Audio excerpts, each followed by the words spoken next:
एक माँ का प्यार, आखिर उसकी हद क्या होती है? क्या मौत भी उस प्यार को खत्म कर सकती है?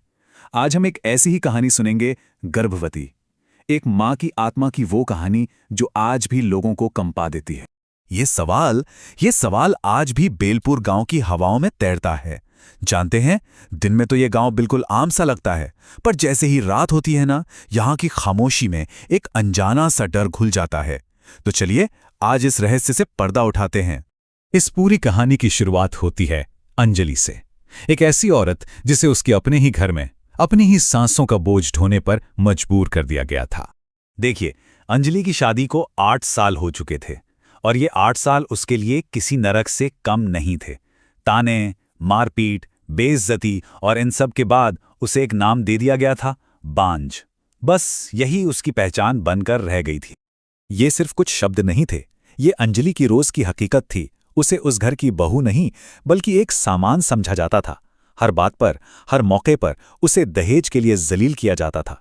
और जानते हैं, ये जुल्म सिर्फ घर की 4 दीवारी तक ही नहीं रुका। धीरे धीरे ये जहर पूरे गांव में फैल गया। वो जहां भी जाती, लोगों की उंगलियां उस पर उठती, उनकी चुपती हुई नजरें उसका पीछा करती। इतने अंधेरे में भी अंजलि के दिल में ना उम्मीद की एक छोटी सी लौ जल रही थी। उसे लगता था कि जिस दिन वो मां बन जाएगी, शायद सब कुछ बदल जाएगा। पर उसकी इस छोटी सी उम्मीद और उसकी भयानक हकीकत के बीच एक बहुत बड़ी दीवार थी। और फिर कहानी में एक ऐसा मोड़ आता है जहां वो उम्मीद की किरण एक गहरे अभिशाप में बदल जाती है। सालों तक जुल्म सहने के बाद आखिरकार वो दिन आया जिसका अंजलि को इंतजार था। डॉक्टर ने कहा, बधाई हो, तुम मां बनने वाली हो। सोचिए, उस पल उसके चेहरे पर कितनी सच्ची खुशी आई होगी। उसे लगा भगवान ने उसकी सुन ली है। लेकिन उसकी ये खुशी कुछ ही पलों की थी। घर आते ही परिवार ने साफ साफ कह दिया कि उन्हें अंजलि से कोई मतलब नहीं। उन्हें तो बस घर का वारिस चाहिए। मतलब वो बस एक जरिया थी और कुछ नहीं। प्रेगनेंसी ने उसकी मुश्किलें कम नहीं की, बल्कि और बढ़ा दी।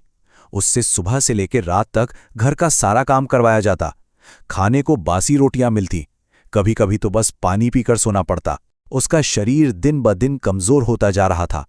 डॉक्टर ने भी चेतावनी दे दी थी कि ऐसे में मां और बच्चे दोनों की जान को खतरा है। और अब कहानी उस मोड़ पर पहुंचती है जहां इंसानियत दम तोड़ देती है। उस रात, उस खूनी रात की वजह जानते हैं क्या थी? बस एक प्लेट ठंडा खाना।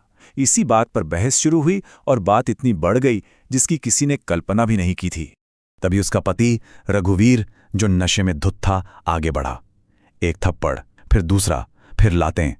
अंजलि चीखती रही, अपने पेट में पल रहे बच्चे की भीख मांगती रही, लेकिन उसकी आवाज धीरे धीरे खामोशी में बदल गई। उसने दम तोड़ दिया था। और जो बात सबसे ज्यादा डराती है वो ये है कि उसकी मौत का किसी को कोई अफसोस नहीं था, बल्कि उनकी पहली प्रतिक्रिया थी, अच्छा हुआ, झंझट ही खत्म हो गया। इसके बाद उन्होंने जो किया वो और भी भयानक था। उन्होंने फैसला किया कि कोई अंतिम संस्कार नहीं होगा, ताकि गांव वालों को कानो कान खबर ना हो। और उसी रात अंधेरे में उन्होंने अंजलि की लाश को घर के पीछे वाले खेत में दफना दिया। और यहीं से एक घर में हुए जुर्म की कहानी एक रूह कंपा देने वाली डरावनी हकीकत में बदल जाती है। अंजलि को दफनाए अभी 3 दिन भी नहीं हुए थे कि उस घर में अजीब घटनाएं होने लगीं। रातों को एक छोटे बच्चे के रोने की आवाजें गूंजने लगीं। गांव वालों को भी अक्सर पेड़ के नीचे कोई औरत रोती हुई दिखती। और बहुत जल्द उस परिवार को एहसास हो गया कि अंजलि की आत्मा बदला लेने लौट आई है। और फिर एक सुबह जब सूरज निकला तो उस घर में मौत की खामोशी छाई हुई थी। रघुवीर और उसके माँ बाप तीनों अपने अपने कमरों में मरे हुए मिले। उनकी चीखें हमेशा के लिए खामोश हो चुकी थीं। उस परिवार का तो अंत हो गया, लेकिन कहानी अभी खत्म नहीं हुई थी। अब सवाल ये था कि अंजलि की आत्मा का क्या हुआ। देखिए, अंजलि की आत्मा कोई मामूली आत्मा नहीं थी। वो एक गर्भवती आत्मा बन चुकी थी, यानी एक ऐसी मां की आत्मा जो अपने अजन्मे बच्चे से इतनी जुड़ी होती है कि मौत के बाद भी भटकती रहती है। कहते हैं कि ये बंधन इतना मजबूत होता है कि ऐसी आत्मा को कभी मुक्ति नहीं मिलती। गांव वालों ने मिलकर अंजलि का शव खेत से निकाला और पूरे विधि विधान से उसका अंतिम संस्कार किया। उन्हें लगा कि शायद अब उसकी आत्मा को शांति मिल जाएगी। लेकिन ऐसा हुआ नहीं।